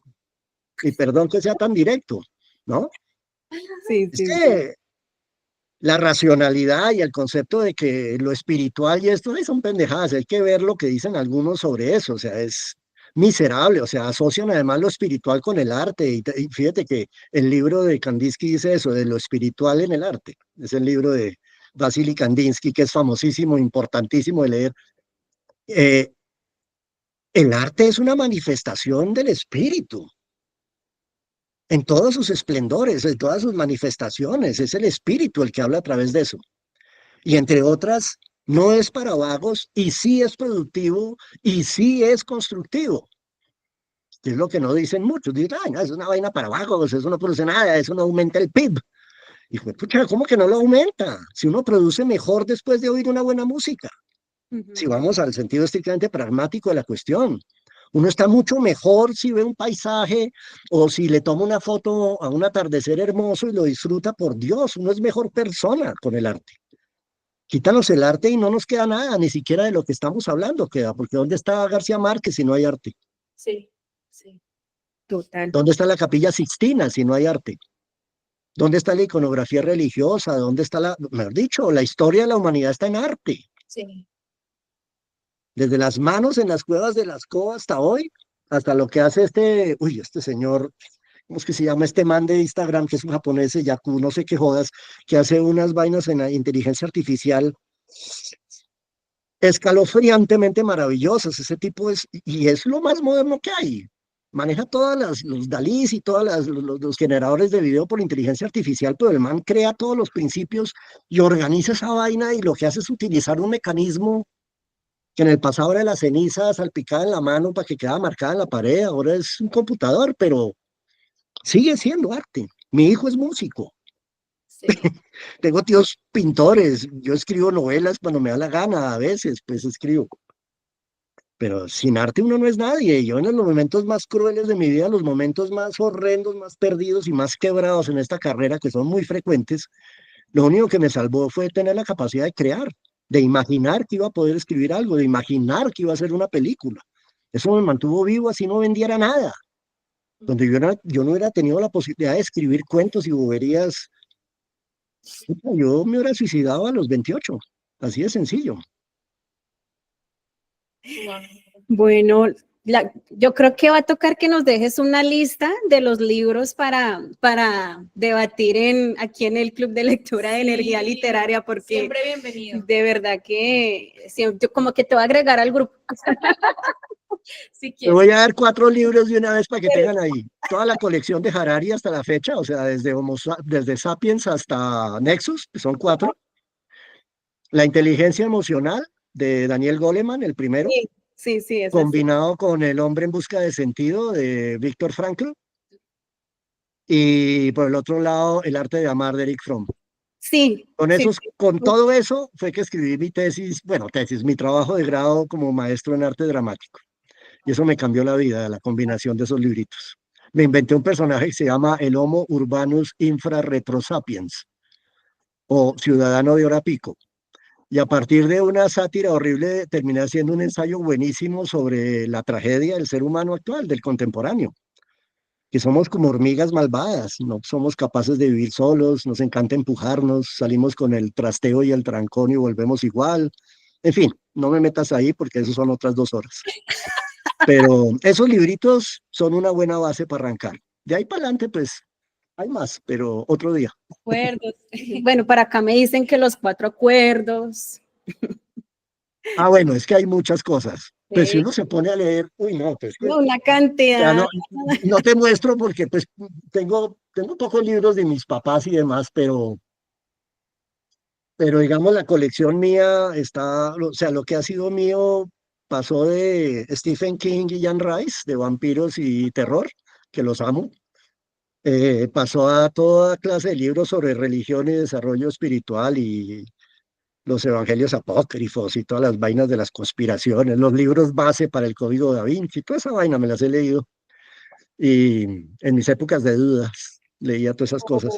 Como dice Y como dice la hija de un historiador mexicano, tú eres una enciclopedia humana. Podría decir. trato de alcanzar a mi hermana mayor, que esa sí era absolutamente aterradora. Diga, no sé cómo En decir, Bogotá, dime. traga libros, devora libros, traga libros. Total, lo era, ya no, ahorita soy un devora streaming, estoy súper frustrado por eso. Tengo 4 libros encima de la mesa de noche hace como un año y no los he podido terminar, ninguno de los 4. El último es Nexus, pero me la paso con la excusa de que estoy aprendiendo viendo televisión todo el día, viendo cine, que es otra escuela maravillosa para entender al ser humano. ¿Quién lo Bueno, diría? entonces ya para...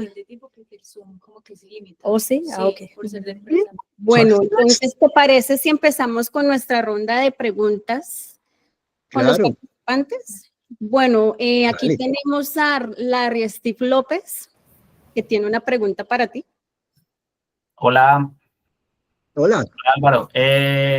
No, muchas gracias por tu charla. Realmente se sintió como un seminario. Estuvo muy interesante. Uy, gracias. Pero fíjate que ahorita que estabas hablando de tu personaje, ¿cierto? Y la fe y Arcadio Buendía, como que uno ve que los dos van para el mismo lado por diferente camino. ¿Cierto? Los dos quieren encontrar la verdad o se creen dueños de la verdad, pero a partir de diferentes caminos.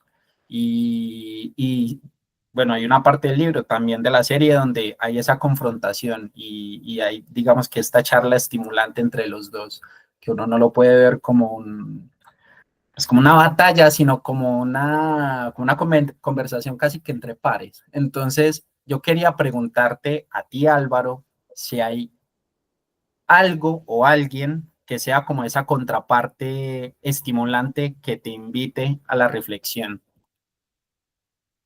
Mi hijo mayor, el Lo filósofo. sabía, el filósofo.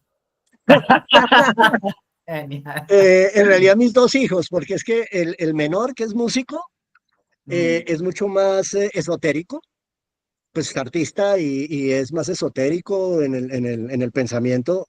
El otro es filósofo, como te decía, no racionalista, pero es mucho más lógico que especulativo. Pero sí, con mi hijo mayor. Y tengo también otro personaje que es mi compañero de colegio de toda la vida, fue mi compañero de pupitre, Ambos somos el paño de lágrimas del otro. Él viene aquí a quejarse de su mujer y de sus hijos, a quienes adora, obviamente. Mm, Y pues nada, es el único con el que tomo tinto en Bogotá de vez en cuando. Y nos hablamos casi todos los días. Pero él es un cínico estoico, absolutamente tenaz, siendo creyente, y tiene un sarcasmo que a veces me saca la piedra, porque estoy tratando de hablar algo en serio y él me saca el chiste y me saca el tema y me hace sentir como un zapato. Y ese estilo de confrontaciones son maravillosas. Con mi hijo mayor hemos tenido discusiones de que le toca callarme porque dice, te estás saliendo del método, este sistema de argumentación no nos sirve, no vamos a llegar a ninguna parte porque estás dando vueltas. Y yo, bueno, está bien. Entonces me ciño a su sistema de argumentación filosófica y podemos llegar a conversaciones maravillosas. Él qué sería chévere. mi contraparte. Con José Arcadio hay algo chistoso. Mm, La diferencia entre José Arcadio y Nicanor es la humildad de José Arcadio cuando ujú. está en el castaño. Mm. Este no, este tiene una arrogancia horrible hasta que le toca dejar a José Arcadio sentado y no volver a ir a jugar con él, porque ellos juegan damas en la misma forma en que charlan. Tanto es así que le dice él, yo no entiendo por qué tiene que haber una competencia entre dos personas que tienen las mismas reglas. Se refiere al juego, pero Claro. obviamente llevado a la realidad es la lección que le dice este man, estás fuera del tiesto, no sigas hablando con él o vas a dejarlo el hábito, porque vas a dejar la sotana porque este man te va a quitar la fe. Ese es el gran dilema de Nicanor. Claro. Ah, muchas gracias. Qué Con Muchas mucho chévere. gusto. gracias, muchas gracias, Larry. Genial.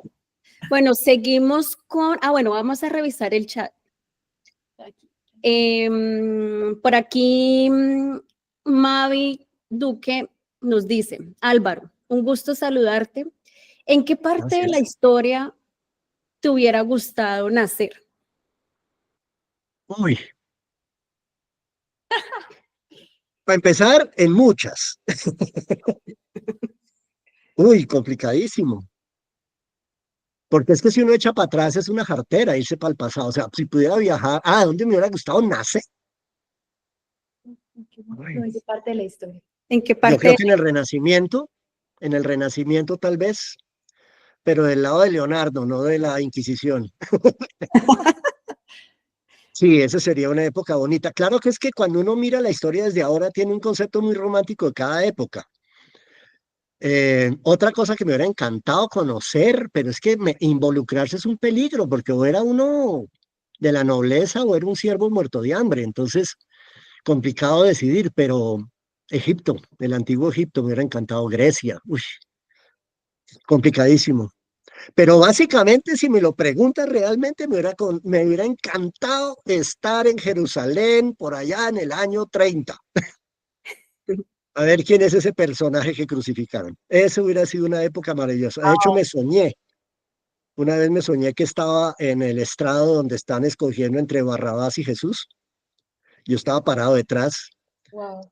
y oí a este man diciendo eso y yo sabía que si me paraba adelante, porque yo venía del futuro, que si yo me paraba y le hablaba al pueblo podía salvar a Jesús y cambiar la historia en el sueño. Pues claro, con mi argumento del presente yo les podía cambiar la cabeza a todos en ese instante. O me podían tumbar y decapitarme ahí en segundos. Pero lo que me despertó del sueño fue decir, ¿qué pasa si lo salvo y no lo crucifican? Ujú. ¿Pasará la historia igual? ¿Lo recordaremos igual? ¿Dejará el mensaje igual? ¿O se convertirá en un judío más que se muere de viejo en el Sanedrín tratando de cambiarlo todo y no lo logra? ¿Qué pasará? Pero sí, esa sería una época interesante, estar ahí en Jerusalén en el año 30 más o menos, o en lo que suponemos que era el año 30. Interesante, Mm. interesante. Todas tus anécdotas. Bueno, por acá tenemos a Lady Torres. Ajá. Hola, Hola, Lady. buenas ¿Cómo noches. estás? Un gusto a todos. Primero que Muy todo, bien. gracias por permitirnos este espacio, por conocer más acerca de tu vida. Es fenomenal. Muchas Agradezco. gracias. Te he visto muy entusiasmada y eso me ha estimulado muchísimo. Te cuento, te veo haciendo cosas y yo, Me encanta, me encanta, gracias. me encanta, me encanta. Bueno, Cuéntame. tengo, se podría decir que dos preguntitas ahí, pero a ver, yo Vale. primero quisiera decirte primero como el actor y segundo como tú. Yo sé, estamos hablando de la obra, pero es que has hablado tanto de la vida que quedo como tan impactada que me gustaría preguntarte, ¿qué preguntas como el personaje y segundo como tú le harías a Gabriel García Márquez? Uf, Uy, preguntaza. como yo le diría, ¿cómo hace para escribir todos los días? ¿Cómo hace para tener disciplina y acabar los proyectos? Por Dios, yo tengo 19 guiones y 4 novelas empezadas, una sola enviada a editoriales y todo se origina en el año 98. Todo viene desde allá. Entonces, eso le preguntaría como persona a García Márquez, ¿cómo hace para escribir sin perder el tiempo? Y como Nicanor, le diría, ¿por qué me olvidó? Mm, Así de sencillo. ¿Y qué crees que qué respuestas te daría? ¿Sabes qué? Te toca sentarte todas las mañanas de 8 a 11 de la mañana a escribir, así sea, no tengo nada que escribir. Pero si no tomas la disciplina de sentarte enfrente a la máquina, de ponerte a escribir, huevón, no vas a terminar nada en tu vida. Eso Wow. me diría por un lado. Y por el otro me diría, eche, ¿qué te pasa, Nicanor? Si es que tú tienes que perder ahí, hombre, tú eres la imagen de lo que a mí no me gusta. Oh, Tenía que notar que tú pasas, que eres efímero. Cumpliste tu deber, no hiciste mayor cosa, pero ajá, cambiaste Macondo, tenías que morirte en el olvido, olvídate, porque ya las vainas, había otras cosas más importantes que tú. Creo que eso sería. De hecho, miren que, Espectacular. de hecho me imaginé el rostro de Gabo diciendo esas cosas. Mira que fenomenal, fenomenal, fenomenal, fenomenal. Muchísimas gracias, de verdad. Muy, muy, muy agradecida con la vida por poder conocerte y por tener este espacio, de verdad. Muy, muy, muy agradecida. Yo no Infinito. quiero parecer cansón, pero cuando quieran, ustedes no saben lo que disfruto yo esto. Mis perros no me contestan cuando les hablo. Créanme, tengo 4 perros encantadores, se me acaba de morir mi perrita más vieja y a veces se sentaba aquí, pero pues sí, yo le charlaba, pero no me contestan. Entonces estas tertulias me parecen maravillosas. Mira Gracias, que, Lady. Muchas gracias. mira que tú mencionaste algo ahorita acerca de Gabriel García Márquez cuando lanzaba sus obras. Me acordé de una anécdota que dijo Gabriel García Márquez. Yo imagino que más de uno la ha visto en una entrevista que decía él que el tiempo en el que escribió Cien años de soledad, y era que él no, Mercedes Barcha, su esposa, y él no tenían para el arriendo, y le decía, Mercedes, ¿cuánto tiempo le dijiste bueno, al señor de la casa donde vivían que les daba cierto plazo para pagar el arriendo? Nos dieron tanto, tanto, y hablé que nos dieron cierto tiempo para pagar el arriendo. Y él enseguida se las ingenió y empezó a escribir y mandaron una parte a la editorial y después mandaron la otra. Esa anécdota es extraordinaria. Mercedes le dijo más o menos como te quedó un mes para poder escribir, para terminar esa vaina. Y se fue, después de empeñar lo que les quedaba en la casa, se fue al correo a pesar el manuscrito, ¿no? Empeñaron todo lo que tenían. Y empezaron el manuscrito y pesaba, ponte tú, ¿qué? Medio kilo, por decir una pendejada. Y le dice el tipo, esto le vale tanto. Dice, mierda, me va a tocar mandar la mitad nomás porque no me alcanza para todo. Y mandaron medio manuscrito, se devolvieron, buscaron la plata para el resto y mandaron la otra mitad porque no tenían de dónde. Creo que es que la condición de García Márquez en ese momento era muy parecida a la del coronel, no tiene quien le escriba. Claro que la del coronel es otra vaina porque es que eso es un reflejo de Macondo también, es decir, el coronel termina en Macondo como Heréndira y todos los demás en 100 años, pero esas anécdotas son maravillosas y además García Márquez decía que si Mercedes no hubiera hecho un carajo en su vida. Si yo empecé a actuar porque mi ex esposa me dijo un día, Álvaro, a ti te encanta actuar. ¿Por qué no tratas de entrar a la televisión? Yo venía de hacer mercadeo, de haber trabajado en el Banco de la República 7 años, haciendo publicidad cuando detestaba esa vaina.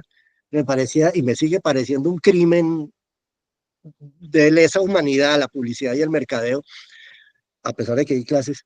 Pero ella fue la que me dijo, ¿por qué no tratas de actuar? Y ella me conectó con el primer director, con Darío Vargas, a través de la hermana que conocía a la hermana de la novia del director. me hicieron una prueba de actuación y así empecé a trabajar en Ana de Negro, después Cuerpo Ajeno, pero fue mi ex esposa la que me impulsó a actuar. Ella es realmente la causante o no, la responsable y sí, la que me trajo a este punto en el que estoy tan feliz en últimas. Mm, Bueno, y vamos acá con Mercedes, Qué Mercedes. hermoso. Mercedes maravillosa. ella fue la musa de la obra El amor en los tiempos del cólera. Gabo lo dice mucho bueno, lo decía en sus entrevistas. Ujú, Bueno, mujer maravillosa. vamos acá con Cindy Patiño. Hola, Ay, Cindy. hola, yo que ya me había olvidado, yo estaba más entretenida y escriba y escriba. Otra Oíste, que he Curita. visto muy contenta. Cuando Me vienes. respondiste todas las preguntas, ve, tengo como 4 páginas y todas mediante la entrevista fueron respondidas. Entonces, lo único que me queda para decir es que tengo mera admiración por todo lo que nos acabas de aportar el día de hoy. Me dejaste anonadada porque realmente Es carreta, teníamos lo que no miles se y ve.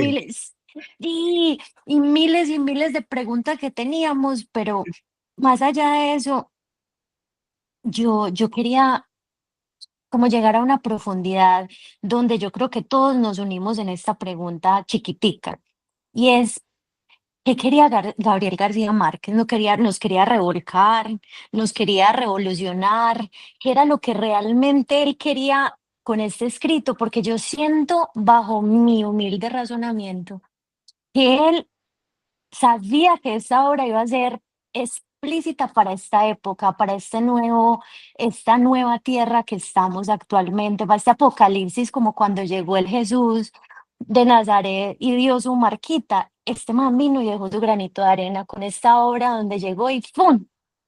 Nos teletransportó a ver la doctrina, a ver la fe y aparte de eso el misticismo que viene siendo la alquimia. Entonces, mira qué bonito porque llega ahorita y todos estamos teniendo una muerte de ego.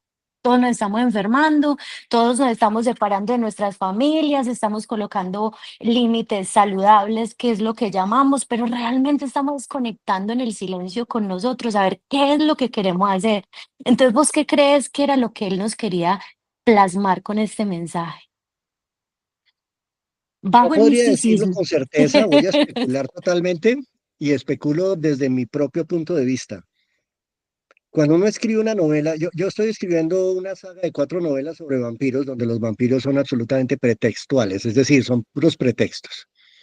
Empezó con una pregunta estúpida en el 98, no estúpida, que me hizo un amigo cuando acabábamos de leer los 4 libros del Lestat de Anne Rice, y me pregunta, ¿qué pasaría si un vampiro tuviera un hijo biológico? Esa fue la premisa con la que empecé a escribir un guión que se convirtió hoy en día en 4 esquemas de novelas, una de ellas terminada. Resulta que cuando uno empieza a escribir, uno no sabe qué es lo que quiere decir. A medida que va desarrollando la historia, que es lo que llamaríamos la trama, empieza a aparecer el tema, que es lo que que es lo que es en el cine es lo que es la subtrama. Cuando tú ves Señales, por ejemplo, de Shyamalan, la historia es una invasión extraterrestre, pero el tema es la familia. Ujú. Cuando tú ves Sexto Sentido también, y Shyamalan es bastante obvio en eso. Cuando tú ves Sexto Sentido, tú crees que el tema es de fantasmas, ¿no? El tema es del autoconocimiento y de la reflexión sobre sí mismo. Es una vaina muy tesa, esa anagnórisis de descubrir que estás muerto, que tienes la herida aquí en el costado. Entonces, cuando tú estás escribiendo, aunque generalmente uno planea de alguna manera cuál es el tema, en realidad yo creo que García Márquez lo único que quería era hacer una especie de Quijote histórico sobre Colombia. Y él ha dicho 1000 veces, mi obra no es ni de lejos parecido al Quijote, pero Ujú. a uno a ver, y el Quijote es una sátira de la época, en donde las redes son las novelas caballerescas que enloquecieron al Quijote. Si vamos a verlo hoy, el Quijote es exactamente igual de aplicable a nuestra época. García Márquez escribió esto en el año 67. Yo tenía 7 años cuando lo sacó. Les cuento un chisme, tengo la edición original, primera edición del año 67, ¡Wow! heredada de mi papá. La leí por primera vez en el 76 en el colegio, la volví a leer ahorita para esto y cuando menos me enteré de que ese ejemplar vale un poco de plata. La tengo ahí guardada esperando una necesidad imperiosa de que merezca semejante sacrificio. Pero bueno, el punto es que yo creo que él no se dio cuenta de lo trascendente que iba a ser. O sea, él no se dio cuenta de lo importante que era. Porque si tú vas a ver 100 años de soledad, aplica también 5 años antes, en la crisis de los misiles. Y aplica 30 años después, en el 97, por ejemplo, o en el 92 en la Guerra del Golfo, o aquí cuando empezó la Constitución del 91, o aquí, no sé, o sea, es una historia de Colombia desde el punto de vista de un Quijote que empieza cuerdo y termina loco, que es José Arcadio Buendía, a mi modo de ver, muy personal. Por eso es que es universal, porque le sirve a todo el planeta. Y por eso es que es tan mágica, porque no se pierde en el tiempo. Hay novelas que simplemente tú no las puedes volver a leer cuando pasa el tiempo, porque no tienen ninguna trascendencia, porque son localistas y ceñidas a una temporalidad y no tiene tema. El tema generalmente es trascendente. Yo no podría decir cuál es el tema propiamente que pretende García Márquez, pero lo hemos estado hablando. Desde que hablábamos con Marco hasta lo que hemos echando carreta aquí, es eso, ahí hay de todo. Es que 100 años de soledad además es inmensamente rico en los temas que toca. O sea, te puedes meter por donde quieras y encuentras una lección de comienzo a fin, política, religión, sexo, la mujer, el racismo, lo que te dé la gana, lo encuentras tú en 100 años de soledad.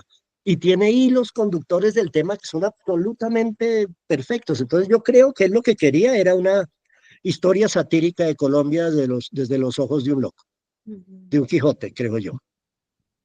Me atrevería pues a especular eso. Porque Me es una historia de encanta. Colombia y de la humanidad, pues por extensión, claro. Wow. ¡Wow! No, está espectacular. Bueno, Me encanta. ¿alguien más tiene algo o quisiera compartir alguna Joana opinión? levantó la mano. Joana, adelante, Joana. Hola, encantadísima. Yo no tengo preguntas, no tengo ninguna pregunta. Lo que tengo es una irradiación absoluta de gratitud, Álvaro. Te doy contexto. Algunas de las personas que estamos en esta conversación exquisita que ha sido, estamos en el exterior hace varios años. Extrañamos nuestra tierra, extrañamos tantas cosas hermosas y ahora que se ha puesto en la palestra nuevamente nuestra nación a raíz de esta serie, que además ojalá las nuevas generaciones se tomen el gusto no solo de verse la serie, sino de leerse el libro. Yo me lo leí cuando apenas tenía 11 años, no sé cómo lo digerí, ¿verdad? Pero ojalá que eso sea una invitación para que exploren esos libros. Pero lo que quería decir era absolutamente gracias. Qué exquisita conversación hemos tenido. A mí me transportó a mis épocas de universidad, de tertulias. De veras que ojalá que se repitiera. No sé cómo ustedes están manejando, chicas, el tema de estas reuniones. Yo propongo a Álvaro un invitado de honor. Sería encantador, encantador proponerlo y volverlo a tener nuevamente en una conversación. No dejes de sacar al aire y que no queden ahí en un embarazo eterno esos libros que te están por ver la luz, Álvaro. Dale luz, de veras que eres una persona sumamente iluminada. Estoy encantada de mi mejor día de lo que va de enero. Qué bárbaro. Felicidades. Ay, Y caramba, mira, gracias. me tocas una fibra enorme porque te voy a contar una intimidad, les voy a contar una intimidad. Cuando yo tenía como 30 años, andaba con el cuento de la carta astral, la reencarnación, el desdoblamiento y las cosas. Muchas cosas me han pasado a través de la vida y antes de eso incluso. Pero en ese entonces me hice hacer la carta astral con una señora que se llamaba Clara Pascuali, no sé si aún existe. un poquito, era como de mi edad, pero no sé si todavía ejerza. Pero en la carta astral me dijo dos cosas, que por lo menos una ha resultado totalmente cierta y tú me acabas de confirmar, o por lo menos de darme la pista de que probablemente la segunda también. Lo primero que me dijo fue, la actuación le va a dar para vivir, pero nunca lo va a enriquecer. Eso es absolutamente cierto. Y no me arrepiento para nada. En este momento le debo al banco más de lo que he debido en toda mi vida por culpa de la pandemia, pero me importa un soberano carajo. Eh, por primera vez no me angustian las deudas. Y lo otro que me dijo es que mi labor en la vida, o mi misión en la vida, era ser místico y hablar dulcemente. Me lo dijo así, literalmente. Eh, yo no sé si de alguna manera lo he logrado o me he acercado a eso, pero sí hay algo que me encanta también y que he disfrutado enormemente siempre, es la docencia. Yo fui profesor de publicidad 2 semestres en el Politécnico Gran Colombiano. Tengo varios talleres escritos, terminados, eso sí, de actuación. No he dictado el primero, porque me parece hartísimo promover mis propias vainas. Yo soy malísimo para eso. Pero cuando me dijo eso de ser místico y hablar dulcemente, yo pensé en otra cosa. Pero tú me acabas de enriquecer a mí hasta el tuétano con eso, con ese comentario. Todos lo han hecho, de hecho, y estoy profundamente agradecido con ustedes, porque realmente siento que siendo como soy de verborreico y demás, a veces puede uno dejar algo que valga la pena en el camino. Entre tanta arena, por ahí hay una que otra piedrita decente que puede servir. Y uno a veces ni se da cuenta. Y que me lo hayan dicho hoy, esta noche, de esa manera tan amable, tan amorosa y tan gentil, para mí es una de las más grandes satisfacciones que he recibido en mi vida. Y les digo en serio y sin exageración actoral, ni mucho menos, es cierto. 100 años de soledad me ha permitido acceder a unos contactos y a unas conversaciones y unas cosas que con otros productos no me habían sucedido. O sea, hace poquito hice Pasión de Gavilanes 2 y el severo éxito y toda la cosa. Sí, me entrevistaron un tiempo, me llegaron un poco de seguidores, pero eso no trascendió. En cambio, esto me está llevando a unos lugares que yo no conocía. A propósito de lo que dijiste, vamos a ver si me acuerdo, porque se me iba borrando ahorita. eh, Estuve leyendo, o sea, me llegan comentarios por todas partes, ¿no? Oh, qué maravilla de adaptación en Netflix, en el Netflix de Instagram. Ve uno los comentarios de la gente y es muy cierto, la, mm, la adaptación que hicieron ha sido primero muy bien recibida, salvo por 2 o 3 bobos que les fascina, yo creo que son trolls que les fascina echar vainas. Pero de resto la adaptación ha sido muy bien recibida por los más estrictos defensores de la novela y de la incapacidad de adaptación de una novela como García Márquez. Y por el otro lado, he recibido los mismos comentarios sobre el deseo que les produce de coger la novela y leerla por primera vez o volverla a leer, tanto entre personas de mi edad, de la de ustedes, o todavía más jóvenes que ustedes, peladitos que dicen yo en el colegio no la quise leer, pero por Dios, después de ver la serie, de verlo usted, qué maravilla, yo quiero botarme a leer la novela. Eso es un logro maravilloso y eso es lo más grande que puede uno sentir como satisfacción haciendo esta novela, esta serie. Y es que se recupere el valor de una novela como 100 años de soledad, que es trascendente a todo nivel y desde todo punto de vista. Entonces, tranquila que sí ha producido lo que todos quisimos, era que la gente volviera a leer la novela o que se votara a leerla y que entendieran la trascendencia de lo que García Márquez, como decíamos ahorita, casi que involuntariamente logró decirnos a todos. Y sobre todo lo que decías también, Cindy, la vigencia de la novela en este momento, la importancia que tiene hoy en día entender la historia de Colombia desde el punto de vista de Macondo. Y ahí me voy al otro tema. Harari produce la misma sensación de descubrimiento y de quitarse velos de encima, por si acaso quieren saber. Eso les cuento. No, de verdad, miren, me tienen el corazón así, tengo el nudo en la garganta, el ojo aguado, toda la pendejada. Estoy agradecidísimo con ustedes. Está tardísimo, me da una pena horrible con ustedes. Mis perros me deben estar odiando porque no les he dado comida. Pero qué placer tan grande, de verdad, Alison, Valeria, les agradezco muchísimo esta oportunidad de echar carreta sin freno.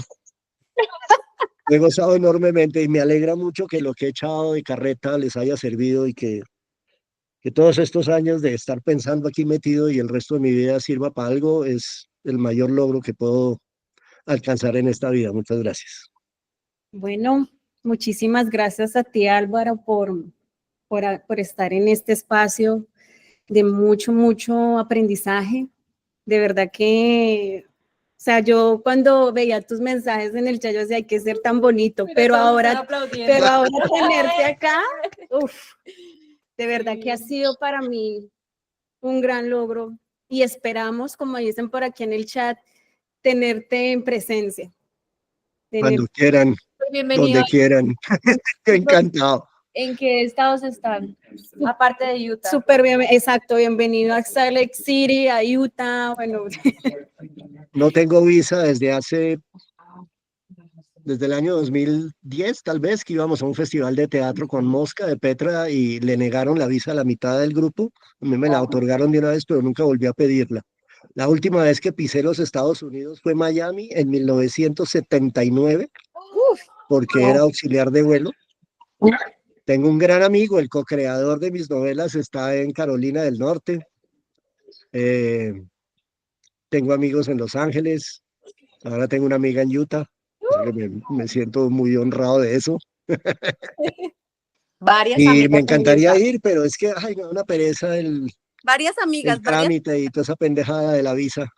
Si no me invitan por una vaina de teatro o para algo así, yo creo que no haré el esfuerzo por ir a los Estados Unidos. O sea, la único que me llevaría a Estados Unidos es Luisiana y Nueva York.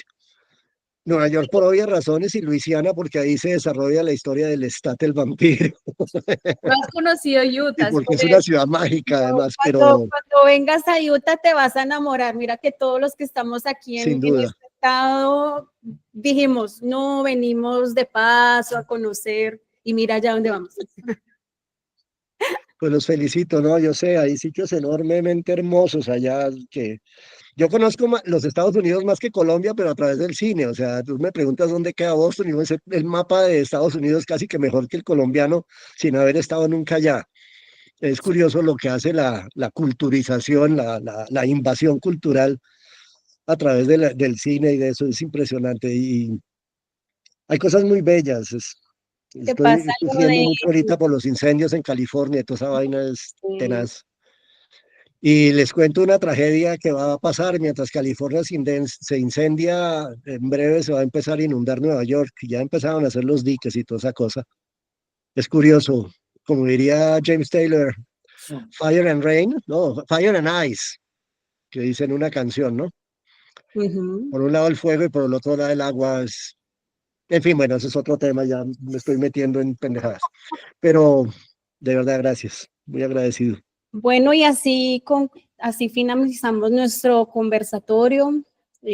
Muchísimas gracias a todos por asistir. La verdad que nos vamos muy contentos y muy agradecidos por este espacio. Esperamos volver a verte pronto, espero volverlos a ver pronto. Y bueno, aquí rapidito Cindy le alzó la mano. Ya Sí, para mi Dios te pague, estuvo maravilloso. Esto no hubiese sido si no es por tu maravillosa magia que puedes irradiar, que emanas a todo el mundo. En realidad me quito el sombrero y muchísimas gracias por traer a estos dos personajes que nos han, mejor dicho, retenido acá desde las 6 de la tarde. Ay, María, estamos más entusiasmados que un berraco. Mi Dios te pague y un beso inmenso. Álvaro, gracias. No, a ustedes, de verdad. Y Alison, de nuevo, Valeria, gracias por esta bellísima experiencia. Fue maravilloso compartir con ustedes. Ha sido realmente toda una experiencia de desahogo y de compartir. Es muy bonito, de verdad, muy lindo. Muchas gracias. bueno, Como te muchísimas digo, por tu gracias. amabilidad y por responderme siempre, por estar ahí, porque siempre has estado muy presente. Y desde el momento en que Ay, Valeria, por yo Dios. no sé, pero conectamos súper bien.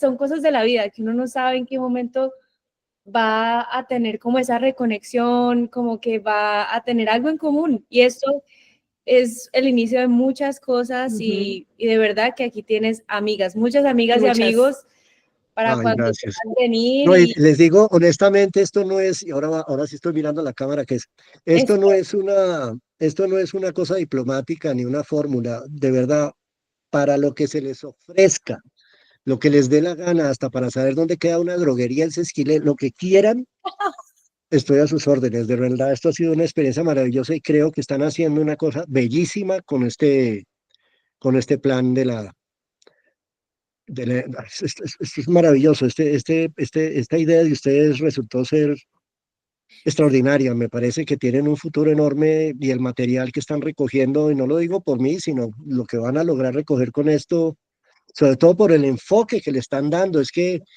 la profundidad de las preguntas y la seriedad con que manejan la cosa es extraordinaria. De verdad, me sentí muy a gusto, muy satisfecho además porque, en serio, a mí me han hecho entrevistas muy amables, muy queridas, pero se quedan en la anécdota superficial y en el, ¿no? Como en buscar algo para el clic y la cosa, pero que yo sé que es con la mejor intención, pero esto realmente fue una experiencia espiritual, como diría esta iglesia, es una experiencia casi religiosa. Una experiencia religiosa. Alvarito, Sí, exacto.